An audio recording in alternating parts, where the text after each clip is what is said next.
நான் doctor Sam, chairman for social justice for international anti crime association. இந்த நேரத்தில் Adyar DC office வாசலில் நாங்கள் இந்த கம்ப்ளைண்ட் டிசி ஆஃபீஸில் கொடுக்குறோம். இந்த கம்ப்ளைண்ட் எதுக்குன்னா, பிளேஸ் இஸ் டெக் ஜோன்னு சொல்லி ஒரு பிளேஸ்மெண்ட் கம்பெனி, அந்த கம்பெனியில் வேலைக்கு ஜாயின் பண்ணி அந்த வேலையை மிஸ்யூஸ் பண்ணி பல மாணவர்களை மிஸ்கைட் பண்ணி வேலை வாங்கி கொடுக்குறேன், அதை பண்ணுறேன், இதை பண்ணுறேன்னு சொல்லி அந்த கம்பெனியில் வேலை பார்த்த திவ்யா அலியாஸ் பாண்டி செல்வி அப்படின்ற ஒரு பெண்மணி, அவங்களோட டீட்டெயில்ஸ் கொடுக்குறோம். என்னென்னா, கிட்டத்தட்ட கம்பெனியோட பணம் மட்டுமே ஒரு 7.5 to 8 லட்ச ரூபா கையாடல் பண்ணியிருக்காங்க. அது மட்டும் இல்லாமல் பல மாணவர்கள்கிட்டையும் கையாடல் பண்ணியிருக்காங்க. இது ரிலேட்டடாக 34 நாளைக்கு முன்னாடியே கமிஷன் ஆஃபீஸ்லேருந்து ஃபார்வர்ட் ஆகி கிண்டி ஸ்டேஷன், கிண்டி கிரைம்க்கு வந்திருக்கு. பட் இது வரைக்கும் யாரும் அந்த புகார் மீது நடவடிக்கை எடுக்காத வண்ணத்தினால் இப்போ அடையார் சரகத்துடைய டிசி, அதோடைய இன்சார்ஜ் துணை ஆணையரை சந்தித்தோம்.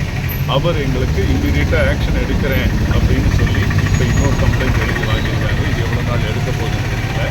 இன்னொரு விஷயம் என்னென்னா, இந்த ஏமாற்றிய நபர் துணை முதல்வருடைய பெயரை மிஸ்யூஸ் பண்ணி நிறைய பேரை மிரட்டிக்கிட்டு இருக்காங்க. அந்த கம்பெனிலேருந்தே ஒரு லீகல் அட்வைஸரோ யாரோ காண்டாக்ட் பண்ணால் கூட துணை முதலமைச்சருடைய பெயரை தவறாக பயன்படுத்தி, அவருக்கும் இவருக்கும் தொடர்பு இருப்பதை போல் தவறாக பயன்படுத்தி அதை வச்சு மிரட்டிகிட்டு இருக்காங்க. அவங்கக்கிட்ட காவல்துறையும் செல்வதற்கு தயங்குகிறது. இவர் மீது தக்க நடவடிக்கை உடனடியாக எடுத்து பல மாணவர்களுடைய வாழ்வாதாரத்தையும் பல இளைஞர்கள் வேலை தேடி இவங்க கிட்ட பணத்தை கொடுத்து ஏமாந்துருக்காங்க. அவங்களுக்கும் நிவாரணத்தை பெற்றுத்தருமாறு காவல்துறைக்கும் தமிழக அரசாங்கத்திற்கும் மற்றும் சட்டத்துறைக்கும் என்னுடைய வேண்டுகோளை வைக்கிறேன். இது வரைக்கும் எத்தனை பேரை ஏமாத்திருப்பாங்க சார்? இது வரைக்கும் இப்படி ஒரு 50-55 ஸ்டூடெண்ட்ஸுக்கு மேலே, ஸ்டூடெண்ட்ஸுன்றதை விட எம்ப்ளாயீஸ் தேடிக்கிட்டு இருக்காங்க. அவங்க வேலை தேடுறவங்கள தான் டார்கெட் பண்ணுறது. ஃபேஸ்புக்கில் ஒரு ஆடே கொடுத்துருந்தாங்க, இந்த மாதிரி இந்த கவர்மெண்ட் வேலை வாங்கி கொடுக்க போகிறீங்க. இது எப்படி இது சாத்தியம்ன்றது தெரியல. கவர்மெண்ட்டில் ஒரு ஜாப் வாங்கணும்னா ஏகப்பட்ட ப்ரொசீஜர்ஸ் இருக்குது. போய் நம்ம அட்டன் பண்ணணும், நிறைய எக்ஸாம்ஸ் இதெல்லாம் எழுதணும். பட் இவங்க ஃபேஸ்புக்லேயே போட்டு நிறைய பேரை கொள்ளையடிச்சிருக்காங்க.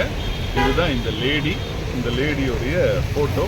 குடும்பமே சேர்ந்து கொள்ளையடிக்கிறது இவங்க தான். இவங்க கொள்ளையடித்த பணத்தை அவங்களுடைய ஹஸ்பண்ட் அக்கௌண்ட்டு, அவங்களுடைய மாமியார் அக்கௌண்ட்டு, மாமனார் அக்கௌண்ட்னு எல்லாருக்கும் ட்ரான்ஸ்ஃபர் பண்ண டீட்டெயில்ஸோடு நான் இப்போ எல்லாருக்கும் இந்த இடத்துல எவிடன்ஸை ரிலீஸ் பண்ணுறேன். என்னோட பேர் doctor Sam, chairman for social justice for international anti crime association. நன்றி.